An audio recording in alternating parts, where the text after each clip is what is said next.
Well, good morning and thank you for joining us today. I've been the education critic at Queen's Park for the official opposition for 2 months and an MPP here for 2 years. Since I've been here, I have not seen the government put up any legislation for debate that will help improve student success in our schools.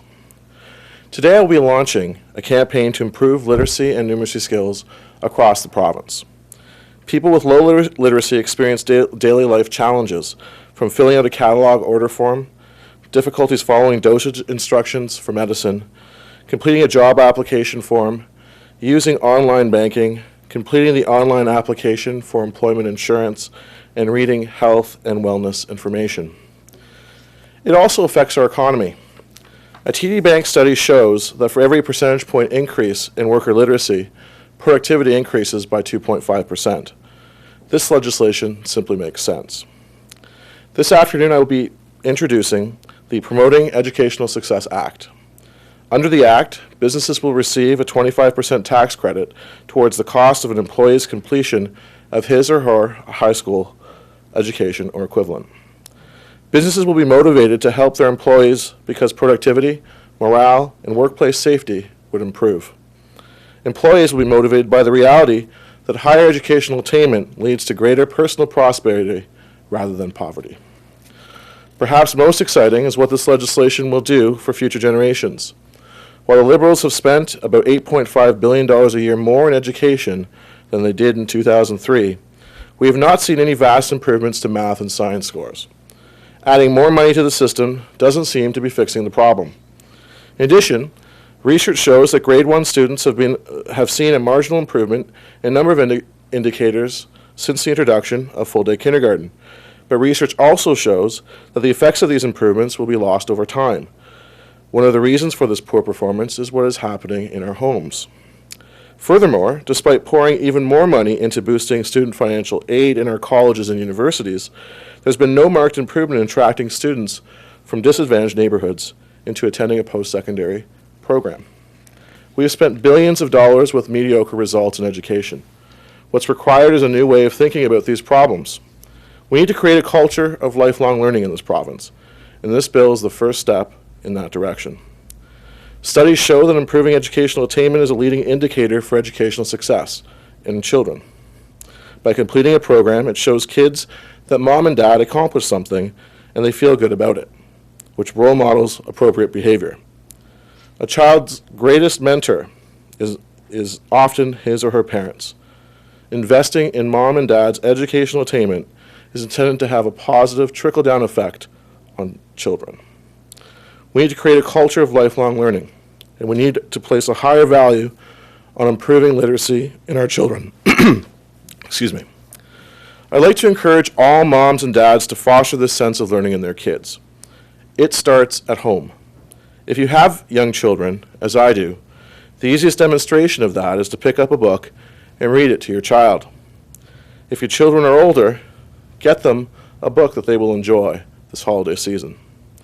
This simple bill promises to help businesses, help individuals, and help our children succeed. This legislature will do well to adopt it. Thank you very much, and I'm happy to take any questions that you might have. Do you have any idea what the cost of implementing this would be? Yeah, so it's a 25% tax credit. What we like to say is that if a parent requires 8 credits to complete their high school diploma, that 2 of those credits will be taken care of by this program.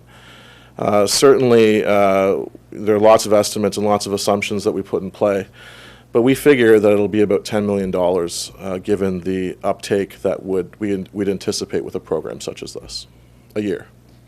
How does this relate to what you were just saying about, childhood literacy? Sorry? How does this relate to what you were saying about childhood literacy?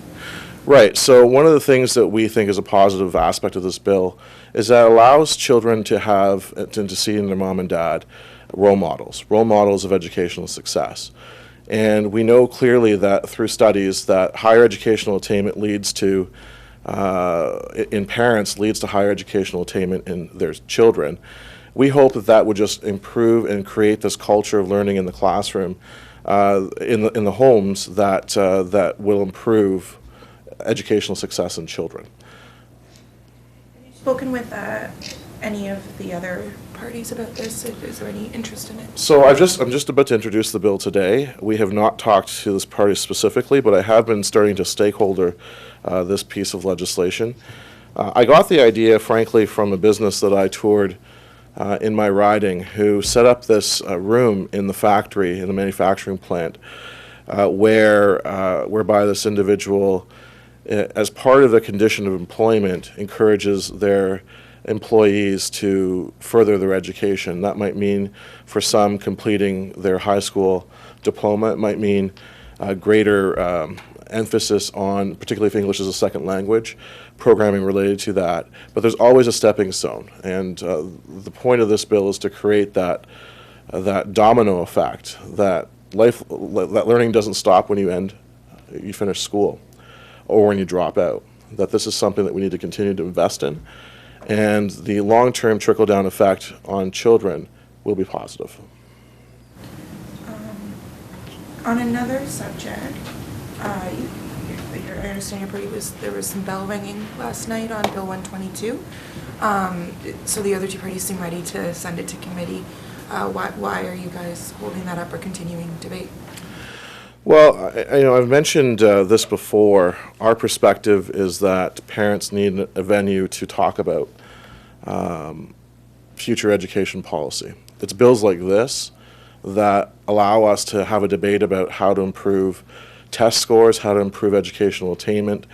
This is a demonstration of the things that we should be debating in the legislature, and we want to. And certainly the collective bargaining process is a very important process to get right, and we don't dispute that. But we don't want to be part of a process that simply says that bills like this are simply going to be part of whatever we decide at the negotiating table. So there is a concern in our caucus that this is the case, and we want to see some movement on the government. We don't want to simply, huff and puff and not have any results. We actually do want to see results. We do want to see the government actually fall into place and heed our concerns that we need to be talking about bills to improve student success. And we want to see some indication that they're willing to do that. Can parents come express their concerns in committee, though? Isn't that the point of the public hearing process? The parents about Then there's public hearings, and then parents can have their... It's true, but this bill doesn't deal with those concerns that they have. It doesn't deal with why are math scores, EQA test scores going down. And it won't deal with that. This is simply a process. This is simply a process to get through the collective bargaining arrangements. It's not about the other things that I think parents are concerned about. Could you attach those things to this bill? I think you would be deviating quite significantly from the spirit of what the bill is intended to do. And we're looking for the government to acknowledge that parents need to have a say in education policy. How could they acknowledge that? They can come to us and say, look, we heard what you're saying. We understand your point and your perspective, that we're willing to put other things on the table to explain those things to us. And we'd be willing to cooperate when we see some of our ideas on the table. We've expressed yesterday and through last week in the letter that I've put out, an open letter, that Regulation 274 and fair and transparent hiring processes in our schools is a priority for our party. It remains a priority. We'd be happy to work and talk with the government on how to fix that problem. That's one of those ideas out there. We could talk about specialized teachers in the classroom, hiring math teachers and specialists in mathematics to help improve math scores. Another priority that we'd have.